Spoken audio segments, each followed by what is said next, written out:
he's going to do his best to try and buy the election, including putting our girl Hillary Clinton on the ticket. What do you think about that, Andy? The idea that he's trying to buy an election. He's paying Instagram influencers to create memes about him. He's going to all these predominantly black cities, chumming up with the black mayors and the black leaders, and he's probably giving them some, payback in the background. Hey, you vote for me, I'll do this. I'll give this money to your church. So when I see these black leaders marching out and saying, Bloomberg, he's our guy, I'm thinking, what the heck are you doing?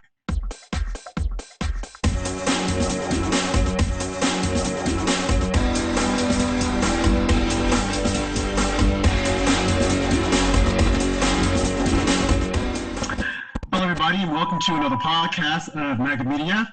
I'm your host, RobJH1 on Twitter, and my co-host is Small Town Andy. Andy, how's it going? It's going good. How about you, Rob? It's just, what can I see? Peaches and cream on this side. Peaches and cream. So, without further ado, we're just going to jump right into our podcast. We have a lot of topics to discuss. I hope you guys have been following us on Twitter or looking at what we've been writing on magAMedia.org. That being said, what do you guys think about Mayor Bloomberg, or as President Trump likes to call him, Mini Mike? Mini Mike Bloomberg, the mayor, was the former mayor of New York City. I got to share this with our listeners and our readers.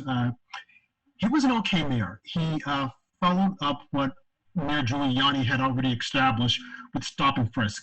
And I know that stop and frisk is a very touchy topic for a lot of folks in the African-American community, the Black community, Hispanic community. But I got to say, it works. What does not work is what we've been hearing, the tapes coming from Mayor Mike Bloomberg, whereby he was saying that they're going to throw black kids, or they were throwing black kids up against the wall. Come on, folks. You can't go around throwing people up against the wall simply because they're black. Yeah, they might do something wrong, but you can't throw people up against the wall. What do you think, Andy? Yeah, I was actually also listening to Mayor Giuliani's stance on that.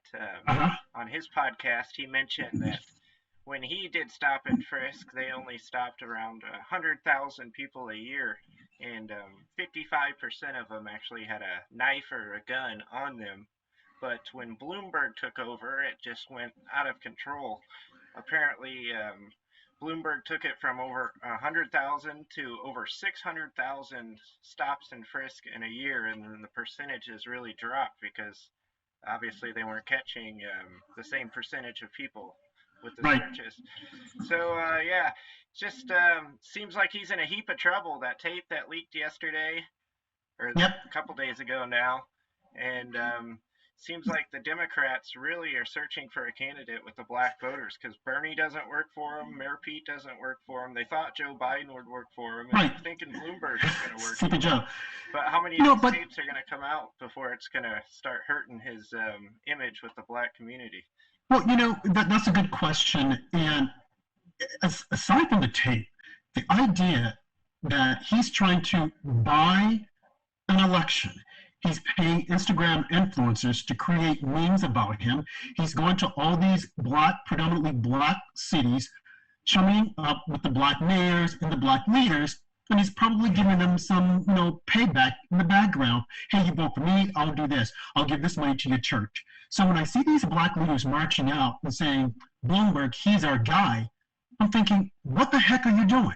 This is akin to slavery. You're selling out your people just because he's giving you money. What is he going to do? This guy's worth, I think, $69 billion. Why hasn't he used some of that money now and gone into some of these bad communities and set up programs? But what is he trying to do? He's trying to get the guns out of the black communities. Black people, wake up. Is it not interesting that it's always the liberals that are trying to take your guns? The NRA was created during the Jim Crow laws so that blacks could arm themselves and protect themselves against the Ku Klux Klan. Who are members of the Ku Klux Klan? The Democrats. So here we go again, year 2020, the same thing. Bloomberg going into the black communities, trying to take out the guns, leaving black people, without a way to defend themselves. And you're going to vote for this guy This guy who's going into your homes, taking out your sons, arresting them, throwing them up against the wall, simply because he's just going to come to your community and give your black leaders money to vote for him? Are you serious? I'm like, when I hear this and I'm looking at it and I see these black leaders coming out, oh, Bloomberg, he's our man. What has he done? What did he do? When he was the mayor of New York City for 3 terms, what did he do? He changed the laws. He bought the laws so that they can say, okay, well, we will let him run again. I mean, now, I supported him when he was running because he was the lesser of 2 evils. I knew that he was going to be tough on crime. But now, going into our communities and giving our leaders money, this has got to stop. What has Trump done? Oh, I'll tell you, prison reform.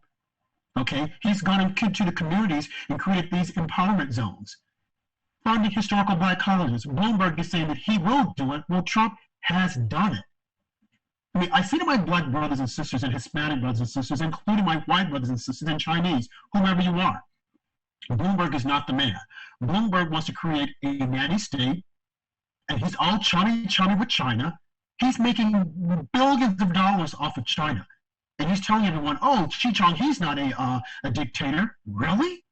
I mean, beware of Mike Bloomberg. Yes, he has all this money. And he's going to do his best to try and buy the election, including putting our girl Hillary Clinton on the ticket. What do you think about that, Andy? Unbelievable that he would put himself between Hillary Clinton being president. I don't think that Hillary carries any relevance anymore. I don't know. What? None whatsoever. None whatsoever. He's pandering to, if that's what he's really talking about in his campaign. I mean, geez. Yeah, he's going for the bottom of the barrel. And the bottom of the barrel indeed, but when you think about it, it just continues a tradition, because I think it was in the 90s when Hillary Clinton referred to young black men as predators, super predators. Have you been keeping an eye on the Nevada primary coming up? The Democrats have got Joe Biden, who seems to be really fledging. He left New Hampshire early because his poll numbers were so low, and it turned out that way. I think he finished in 4th or 5th place. Had Amy Klobuchar picked up a little head of steam, the media keeps talking about. She finished in 3rd place. We had Mayor Pete in 2nd this time, and Bernie won New Hampshire. So they're heading to Nevada next, even though a lot of candidates went straight to South Carolina. Where the black vote is. Yeah, Steyer and Biden are both hoping for that. And wait, Steyer didn't drop out? I thought Steyer dropped out. I guess I missed it. I thought he dropped out, as well as Andy Wing or whatever his name is. Yeah, as far as I've seen, Steyer hasn't dropped out. He's still there. Oh, he's still there, hoping and praying for a miracle. Many of them, it's hard to keep track. So many losers. Well, Andy, here's my take on it. Biden lost Iowa horribly. I mean, he was defeated. He was trounced on. The same thing with New Hampshire. Now, of course, the media and biased folks are trying to say that, oh, it was okay, it's okay that he lost, he'll win somewhere else. No, it's not okay. He lost rather decisively, okay? And he's now trying to run around with this tail between his legs and saying, oh, no, I sure got the momentum. And for him to come out and say, hey, there's a certain group of people who have not voted, and they happen to be the blacks, is unbelievable. I mean, because now he's using the vote. He's using black people by saying, oh, wait a minute. Well, all votes count, not just the black vote. All votes count, okay? And the people in Iowa, their vote count just as much as the people in New Hampshire, just as important as the people in South Carolina. So to say that, oh, well, that didn't matter, only South Carolina, he's pandering to the black vote, and if black people fall for it, it's ridiculous. I mean, it's like, wake the heck up. This guy can't win. He's been running for the presidency since the 80s, and he didn't win. He can't win. There's nothing there. He's an empty suit, just like Buttigieg, who yet might have won Iowa and then came up short in New Hampshire. He's still there, but this guy's like, are you serious? Who's backing this guy? He has no substance. For one, I know the Constitution says you have to be 35 to be president. He has no experience. He has 0 experience. This guy is not a guy we want to represent us. And then there was this big hoopla about what was his name, Rush Limbaugh, saying that put him up against Donald Trump. Can you see him kissing his significant other and Donald Trump kissing Melania? I mean, I don't think there was anything wrong with that. I mean, he's not, I wouldn't say that he's homophobic. He just gave an opinion. I mean, again, to each his own, but I'm not ready for a Pete Buttigieg to represent me as a nation. I don't want that. We just struck this peace deal with the Taliban. How would we do that if Pete Buttigieg was president? I don't think. Oh my God. Right, they would probably walk all over him, just like China would walk all over him. I mean, people have to look and see what is a motive that these people have. Bloomberg's motive to be president is to become a nanny state. He's also going to buddy with China so that he could get Bloomberg LLP there and do whatever the heck he wants to do. It's like, folks, wake up. These people have motives. Donald Trump doesn't have a motive. Okay. Pete just want to get out there and prance across the stage and say, oh, look, I'm the first gay man to become president. Okay, first, maybe one day, but not this day. I don't want you there. Go back and learn some more. Bernie Sanders, the socialist, he wants to come in and completely demolish what we have here. Now, he's telling you, don't ride an airplane and don't do this. Meanwhile, he's riding first class. He's in a jet stream, and he and his wife, who happen to bankrupt a university somewhere up north, it's like, do we really want these people representing us? Amy Klobuchar. I mean, the lady, she seems very strict and stern. I also heard that she eats her salad with I think, a comb. Do we want her representing us? No. And then they're all saying, we're going to fix this economy. Fix what, Bertel? What are you trying to fix? President Trump has already fixed it. Come on. I'm like, I don't get it. I mean, what are these folks? I mean, they want to come in and destroy the system that the president has created. I'm like, are you serious? Yeah, please. They want to destroy the entire system while we have record low unemployment for minorities. Right. Everyone's doing better under Donald Trump. Right. And the message they sent, they just ran on healthcare, 12 years ago now, almost under Barack Obama, and it was a disaster. We all seen how that turned out. A complete disaster. Make it even more extreme with this Medicare for all, which even Elizabeth Warren realized that she couldn't figure out a way to pay for it, and she's back. Right. Well, I mean, Pocahontas, you would think that she would have she wouldn't have come as far as she has, considering she didn't know if she was an Indian or a white woman. I mean, it's like, are you serious? It's like, lady, please. And she's still there. And as a matter of fact, I heard the other day that she took $3 from a poor college student. And she thought it was the best thing ever. I'm like, are you serious? Come on. Give me a break. I mean, these people, the audacity that they have to do some of the things that they're doing for Democrats or people, voters, not to see through it, it's like, what gives? I mean, the Democrat Party has been completely demolished by a lot of knuckleheads that are trying to run things that have not been successful.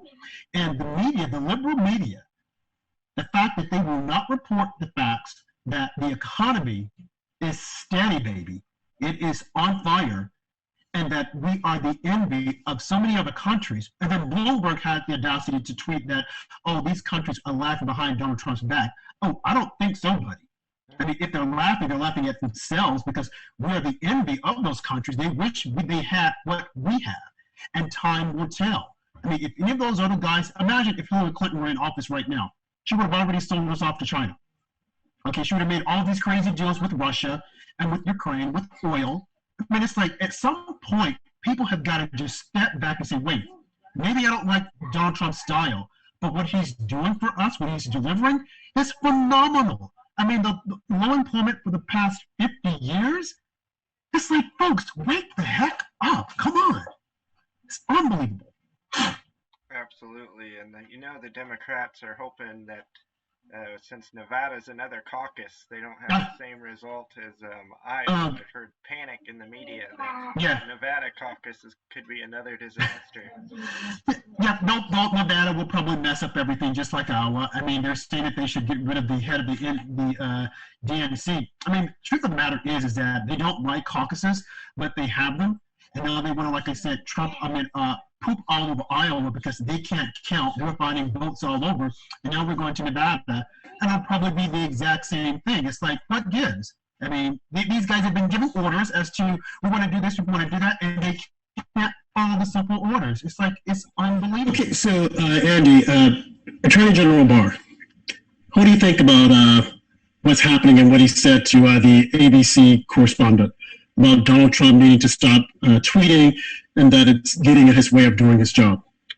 I think it's a tough situation because President Trump feels like the media is so against him, and anybody who's worked for him in the past, he feels like he needs to give his opinion. I think he felt Roger Stone was getting a tough deal, so he wanted to come out in defense of Roger Stone. But at the same time, it did get in the way of Attorney General Barr's investigation or decision. So it's easy to see where Attorney General Barr is coming from as well. It's just an unfortunate cross-up. So far, AG Barr and President Trump have seemed to work extremely well together. I think maybe they're just playing with the media a little bit here, to keeping it going. I wouldn't be surprised if they've already talked it over and squared it away. And right. Yeah, hopefully the president keeps tweeting because the American people love it. Right. I mean, my sentiments exactly. I mean, I even tweeted about this. I know that a lot of people on Twitter, they're having a conniption saying, oh my God, what is he doing? He's got to do X, Y, Z. I mean, but he's, as he said, when he took the job, he doesn't need the job. Okay, for one. He's had a stellar career, but he felt it incumbent upon himself to come in and clean out house. I mean, he sees that there's a lot of things that are taking place that should not take place. Now, the incident with Andy McCabe. Now, I was shocked about that because I'm thinking this guy should have definitely been charged and sent to prison. Look what happened to Michael Flynn and what he's still going through. So, I mean, I hope somewhere along the lines that a net is cast and that they capture him in it and that charges are brought against him. But, I mean, it's really nerve-rattling when you see people like this, James Comey, Andy McCabe, and there are a lot of others who really should be charged for what they did. People have been charged for lesser incidents. Roger Stone, I mean, they railroaded that guy. Now, yes, he lied. He tried to intimidate witnesses. That's not good. That's his own fault. But 9 years? I mean, are you serious? My thoughts were the same thing with Paul Manafort. If they would have worked for Hillary Clinton instead of Donald Trump, they would have never been under investigation in the first place. Exactly, and that's what a lot of people are finding that pill difficult to swallow, knowing that had they been on Hillary Clinton's side, I mean, they would have just been, dancing in a field of roses. But because it's Donald Trump, I mean, and I'm sure that Barr sees this. But again, he's the young reproach. And as he said, look, the president's got to stop tweeting. I agree with that. I want him to keep tweeting. But on delicate matters like that, I mean, he has to be careful because you don't know whatever decision Barr makes, the media is going to attack him. Now you have Nancy Pelosi saying that he should be impeached. You have Ralph Nadler saying that Jerry Nadler saying that he's going to come before the House to testify. I mean, I want to see that because Barr is always cool, calm, and collected. Well, he's just like, matter of fact, no, I did not. Well, you can think what you want, but that's not what happened. So I want to see it, but at some point, I don't want him always in a situation whereby they're calling him up and they're going to second guess him. It's going to, but I think that he wants to make certain that it's clean and fresh. The same thing that he's doing with Flynn. He's having an outside attorney to look at the case because surely, I mean, what happened? This guy was railroaded. And you have Comey on TV in the past laughing about it. So, I hear the president. I know that he gets angry. Well, the majority of his presidency, the media and the Democrats have been putting him through the ringer. So, folks, you got to get out there in November, and you have got to vote. Don't take anything for granted. I know you see the large crowds when he's doing his rallies and whatnot, but we need the same amount of people to get out in November and actually vote. And if you don't go to the polls to vote by absentee ballot, but please, you gotta vote. Don't take anything for granted. I mean, because this is for the country. If these knuckleheads take over, that's gonna be it. I mean, if Bloomberg becomes president, that's it. If Sanders becomes president, we don't need these radicals at the top at all. Right. I think people need to get out in November and just vote red all the way down the ticket. All the way down the ticket. We have to. How important that is this presidential cycle with President Trump just being railroaded by the House. Yeah. And even when they didn't have the majority, they still had the Mueller investigation and all kinds of sham investigations that couldn't go anywhere until Nancy Pelosi took back the House, which has been a disgrace ever since then. A complete disgrace, and she's a disgrace. And I mean, I'm beginning to wonder now. I see a lot of this on social media. People are saying that she's been drinking. I wonder if she's drinking, if she's turning up the bottle. I mean, because she's stuttering a lot. I know she's like 79 years old. But when my grandma was 79, she was still something to contend with. Knows that she's under a lot of pressure with the radicals in her party. But, I mean, the best thing that could happen to her is if she's voted out of office in November. Give her a decisive defeat, shut down, get out, Nancy Pelosi and Chuck Schumer. If we had strong candidates to run against them, I mean, they need to come out. And we don't need candidates like Mitt Romney. Mitt Romney is a pathetic excuse for a candidate. I mean, this guy is so pathetic. And what he did, it's like, are you serious? So again, folks, as Andy suggested, get out there and vote red down the ballot.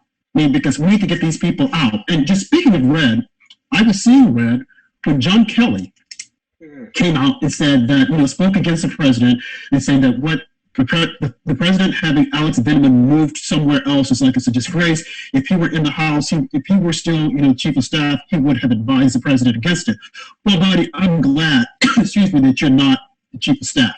Because as far as I'm concerned, I'm going to go back to the tweet that Nikki Haley, that I tweeted about Nikki Haley, where she said that John Kelly and what was the other guy, Rhett Tillerson, basically had designs of trying to circumvent the president.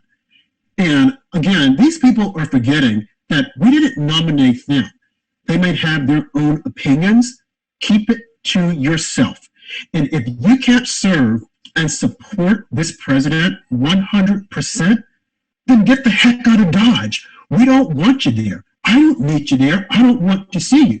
So for John Kelly, who was attacked from day one when the president picked him to be the chief of staff, and he tried to come off as being so, subdued, and I support the president, only now to find out behind the scenes he was doing something completely different. I mean, I don't care how many wars you served in. I don't care how many stars you have on your shoulder. In my eyes, you're nothing but trash. As simple as that. Okay? Because when you've been called to serve, when the president asks you to serve and you agree, you sign the dotted line, you are there to serve. You're not there to circumvent the president. What do you think, Andy?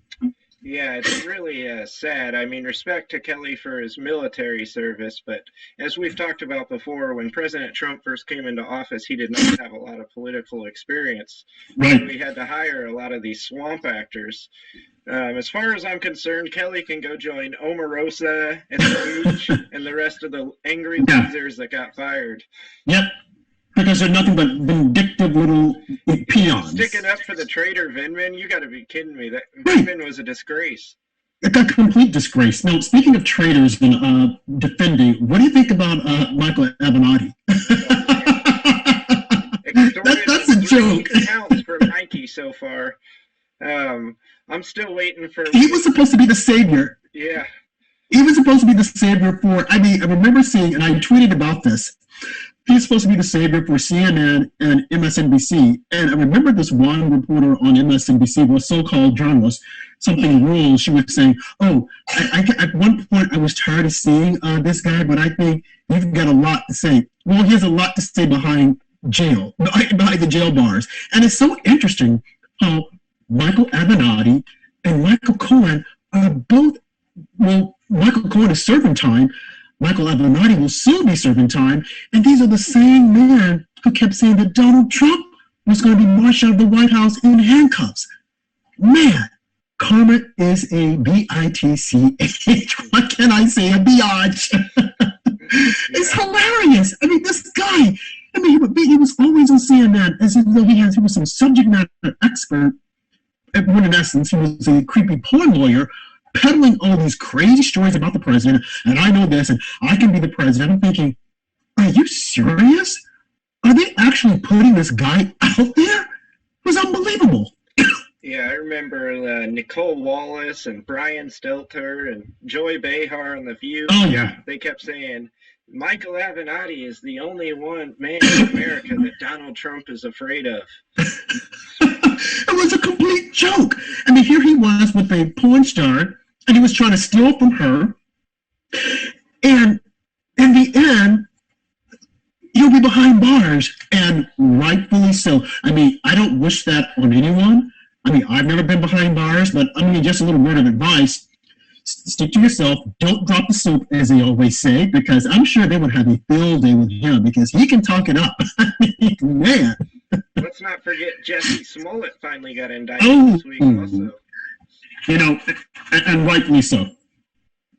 I think that the whole thing with him lying that Trump supporters attacked him in liberal Chicago, Barack Obama's home, his stomping ground, like, folks, and then to have Kamala Harris, Cory Booker, and a lot of others to say, oh, we believe him.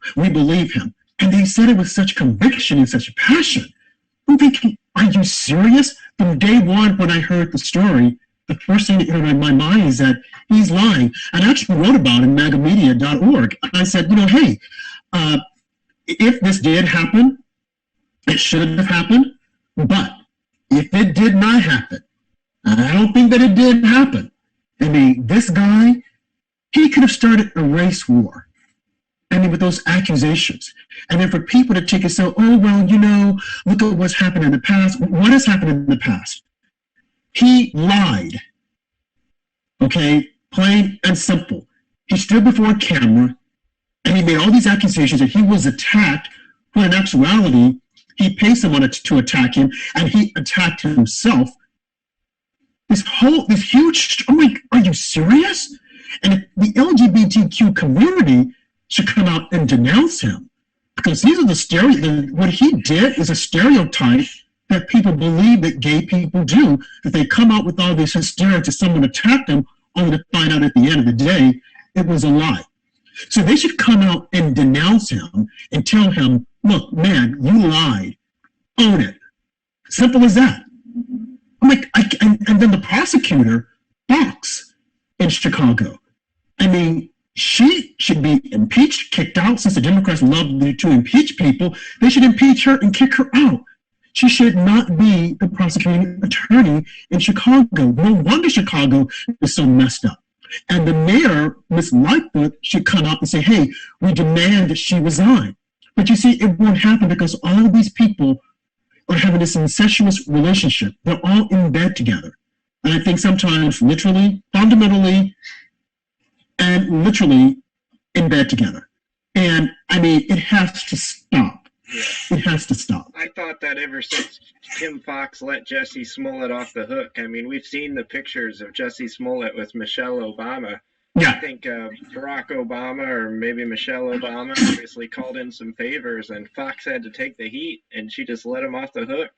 Well, yeah, I think that Michelle, because I think it was one of her press secretaries or someone who called Fox and said, hey, could you go light on him? And then she looked at it, and then the next thing you know, he was out. And I'm like, this can't happen. And Michelle did the same thing with Roseanne. She called her good friend, who was, I think, she was a CEO of ABC at the time. She was a black woman. And she pressured her to get rid of Roseanne's show. And since then, the person who was the head of ABC, they fired her. But, I mean, Michelle is really in the thick of it. And I heard at one point that, they keep saying that the Democrats are going to have a Booker convention and that they're going to nominate her and she's going to waltz in and she's going to save the party. Folks, don't count on it. Michelle is too happy trying to be a celebrity. Okay, so don't count on her coming in to save the Democrat Party. The Democrat Party is lost. So all you folks that are trying to vote for these socialists, Bloomberg and all these other knuckleheads, just forget about it. Complete forget about it. But it is, going back to what's his name, Smollett, it is indicative as to how liberals think. I mean, they don't care. They make all sorts of accusations against conservatives, and it's almost they can do it without there being a price to pay. And I can see the frustration. I can definitely see the frustration that a lot of people have when this is happening, because it frustrates me. Yes, it's just like that Washington Post article yesterday. I don't know if you've seen that, Rob, about how they claim that bullying against minorities has went up in schools after President Trump got elected. Yet they completely ignore all the attacks on people that wear MAGA hats. We just seen this week a guy that had a "Make 50 Great Again" hat in Nashville. Right. Got sucker punched with a lady that was holding a key and left a huge gash in his face. I saw that. The van incident last week. I mean, the hypocrisy is just unbelievable. It is unbelievable, and I think what is happening. I saw that article in the Washington Post. I think what's happening is that they're trying to scare blacks into thinking that Trump is not good for you.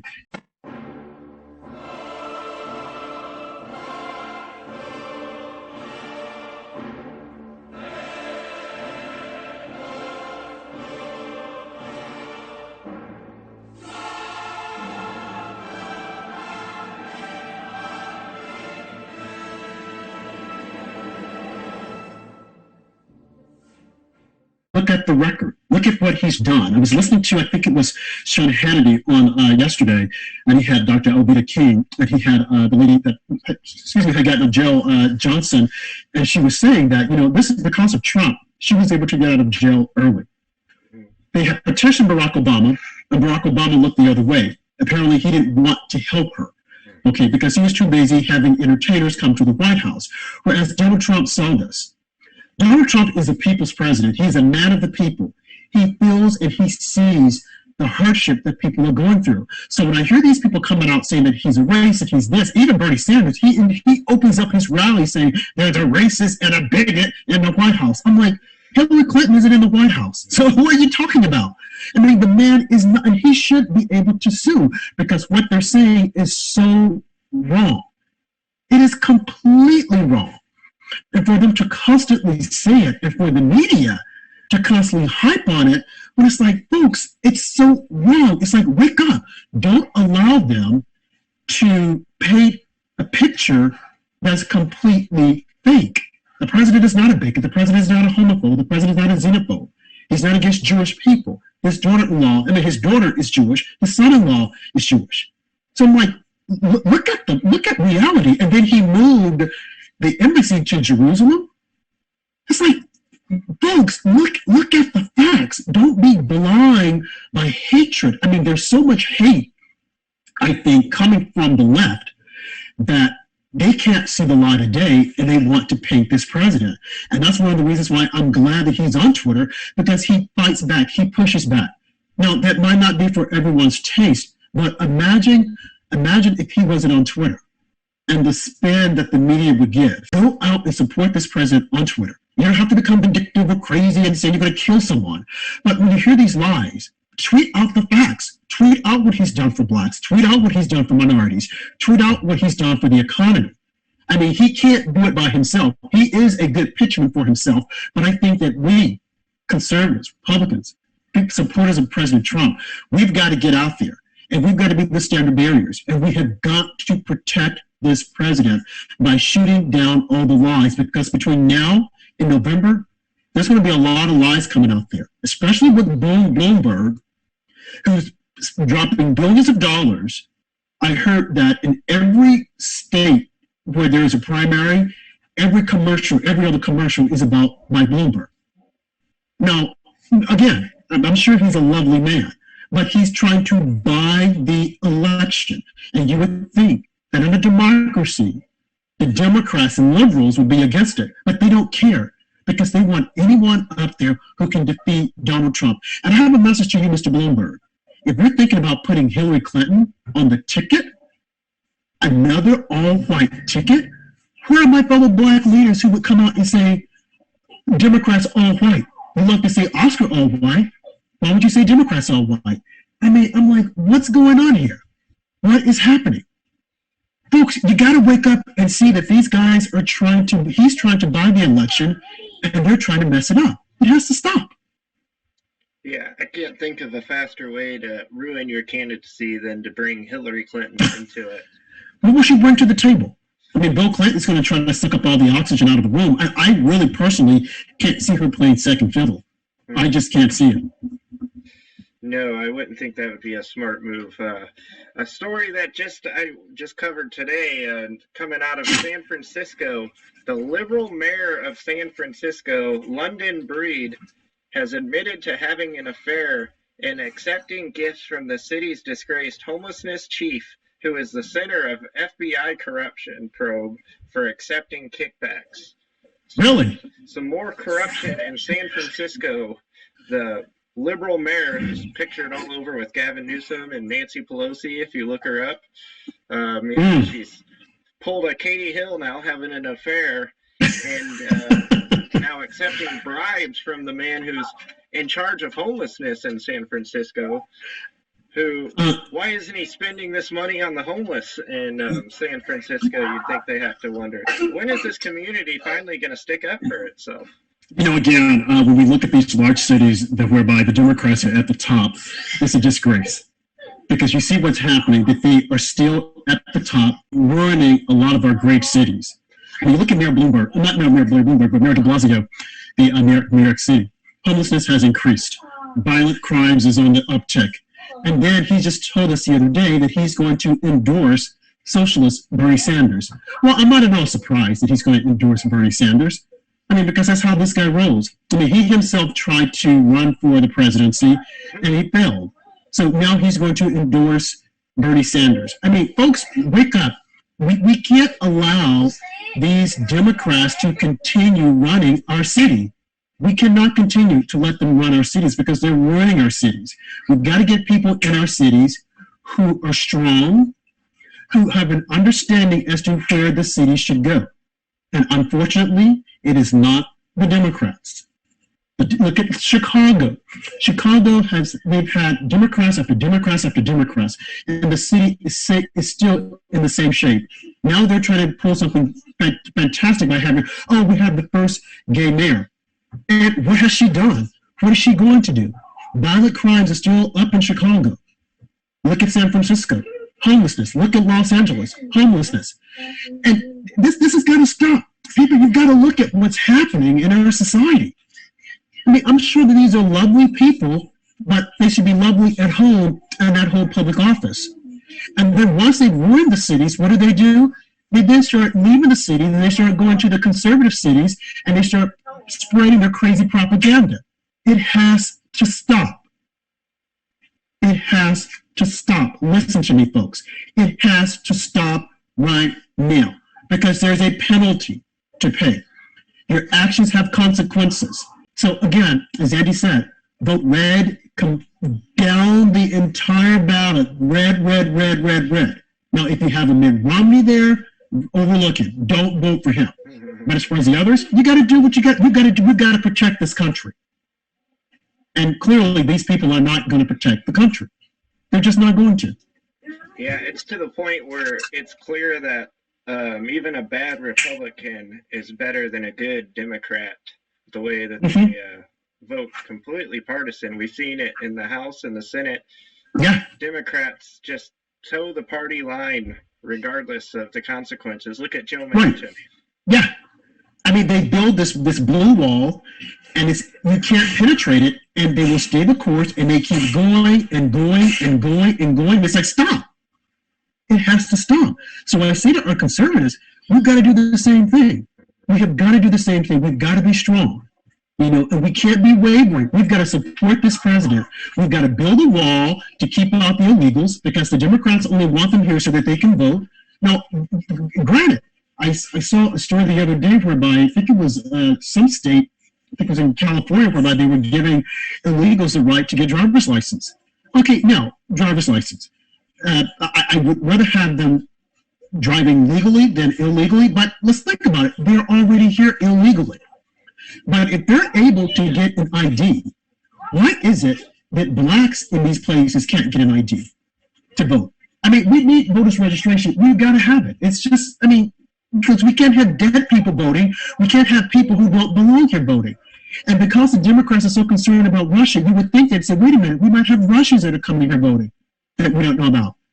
I mean, it's like these guys are destroying the fabric of our society. They're destroying it. They're just taking everything that was created and they're walking all over the Constitution, and they're trying to cite it to us. It's like, come on, stop. It has to stop now. It's unbelievable. No doubt about that, Rob. Is there anything else you'd like to touch on before we sign off today? Yeah, well, the last thing I want to cover is the coronavirus. That is, one, I do believe that China is hiding the numbers. I don't think they're being truthful. Mm-hmm. And I think that I would tell everyone to be careful. Listen to that inner voice. Here in the city, we have our mayor who's telling us, oh, visit Chinatown, go here, go there. And I would tell you, don't do it, because you have a lot of people coming here from other countries, and their hygiene might not be the same as yours, and they don't care about coughing in public, not cutting their mouths, and whatever else.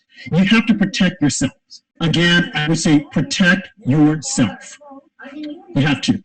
Absolutely. I just seen a story, I think, last night or the night before, about how 20,000 more cases magically popped up in China, and the death toll is way bigger than what they're telling us. You can't trust the Chinese government.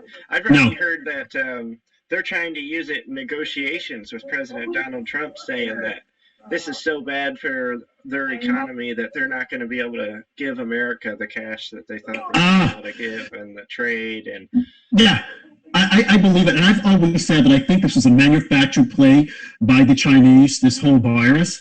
And if that is what you're saying is true, and I have no reason not to believe it, even if it's true on a small level, I think that we have got to be careful, because these people can't be trusted. They cannot be trusted. And I can see Chase coming out saying, oh, but we can't do this, so we can't honor what we say we're going to do. And of course, the Democrats, they would jump on board and say, oh, yeah, that's right. And if you have a mayor, if you have a President Bloomberg, he's just going to roll over. Folks, you have the president in office who should be there in 2020, and that's President Donald J. Trump. You will not go wrong. We need to keep him there. Oh, and one other thing, I just remember, Anderson Cooper, who's not a journalist. Folks, Anderson Cooper is not a journalist, neither is Don Lemon or Chris Cuomo. But Anderson has come out and saying that the president is trying to weaponize the military so that they'll do his bidding. This guy, that's reprehensible. He should be taken off the air. If Fox News made a comment like that, they would probably pull the person, the commentator or the journalist, for a day, for 24 hours. So I'm shocked that people aren't protesting against the likes of Anderson Cooper. I'm like, are you serious? So, well, Andy, I think we have covered enough. I would tell our patrons and our readers to go visit us on magAMedia.org, and stay tuned for more dissecting of the news from Small Town Andy and Rob JH1 on Twitter, folks. Make it a great day, and vote red. Thank you, guys.